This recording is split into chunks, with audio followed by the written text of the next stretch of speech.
Well, it's an interesting thing because this is the kind of political maneuver you pull when you either do not care about holding power for the next foreseeable future because you're going to lose the House if you do something like this, for sure, maybe even the Senate.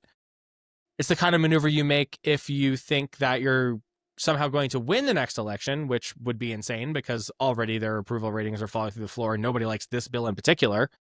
And it's the kind of thing that you do maybe if you, I don't know, don't think there's going to be another election that you have to win. And I don't like to go into those kinds of conspiracy theories, but holy shit, there is no other reason why they should be doing this. And let's get back for a minute to the Medicaid part.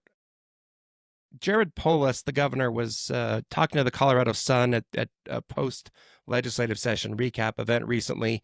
Here's what he had to say about what these Medicaid cuts would mean for our state. Medicaid. Obviously, you have said and lawmakers have said that if the federal government, if Republicans in Congress cut Medicaid spending, we're going to have to probably come back for a special session. Have you started to think, though, about where the state would make up the difference? And would the state even backfill it, or would we just have to contend with those cuts? Well, the short answer is no. We can't. We can't do that. We don't have the ability to backfill. I mean, we'll try to find prioritization of resources. So here's why. So the federal government fiscal year, they start their years October 1st. We start ours July 1st. So theirs ends September 30th. So if they take action in, for instance, July, or it goes into August, whenever they take action, they will likely, well, we don't expect that Medicaid cuts would be front loaded. They'd probably even be worse in out years. Something's probably going to be cut in the middle of our fiscal year. And so that is why it's unlikely, if it's large, we would be able to wait and then do the budget for the next year. Lord knows that'll be harder too, but we'd likely have to do it this year. And yes, if you know the state budget, there's not the ability to backfill. It's going to be a very challenging discussion. And we don't know what the federal government's going to do. So there's not a plan for it yet. We don't know exactly what form it will take, but our levers here would either be, partially reducing the size of the Medicaid expansion, meaning that people would lose coverage, and or reducing the benefits that people have.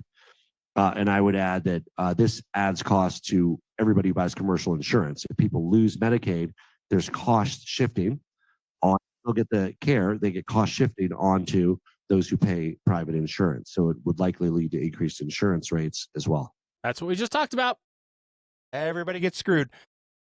And that's why Republicans in the Senate are nervous about this. Missouri Senator Josh Hawley, who clearly has a pull in the field to be the president of the United States at some point. Definitely wants to be president. He calls the Medicaid cuts, quote, morally wrong and politically suicidal, unquote. Hate agreeing with this loser, but yep, he's right about that. Yeah, I don't. And that's what's really strange about this, too, is the House is going out on a limb, House Republicans trying to ram through this stuff. If it ends up getting killed in the Senate, people like Gabe Evans are going to have cast these terrible votes for no reason. Like, give him credit, man. He wrote this New York Times op-ed. A noisy contingent of corporatist Republicans, call it the party's Wall Street wing, is urging Congress to ignore all that and get back to the old-time religion, corporate giveaways, preferences for capital, and deep cuts to social insurance. This wing of the party wants Republicans to build our big, beautiful bill around slashing health insurance for the working poor, but that argument is both morally wrong and politically suicidal. Hard to argue. But, yeah. But, there's another way we could avoid all this, and that's Dr. Oz, who directs the Centers for Medicare and Medicaid Services now. He tells Fox News that it's just your patriotic duty to be healthier. Addressing the fundamental reality that 70% of the money that CMS spends, and that's what Medicare, Medicaid, the exchanges, CHIP, 70% of the money we spend is on chronic illness. And we're not getting our money's worth. So for folks listening right now, it's your patriotic duty to be as healthy as you can, and it's our job to help you get there. It's easy to do the right things. At the same time, we've got to make wise decisions because we're stewards who have to protect the money for the population that Hubert Humphrey described. Fiscal year 2020. Guess his new health insurance stopped covering just for men gel. Yeah, he's a little gray. And before we move on, we mentioned this again earlier, but this budget plan would increase the federal deficit by $2.5 trillion.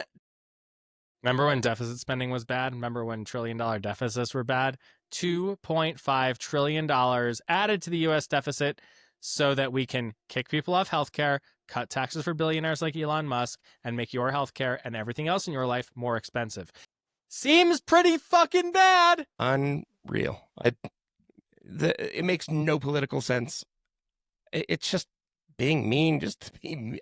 They hate poor people. They hate sick people. They hate Democrats. They hate people of color. They hate everybody who isn't a fucking MAGA Trump voter.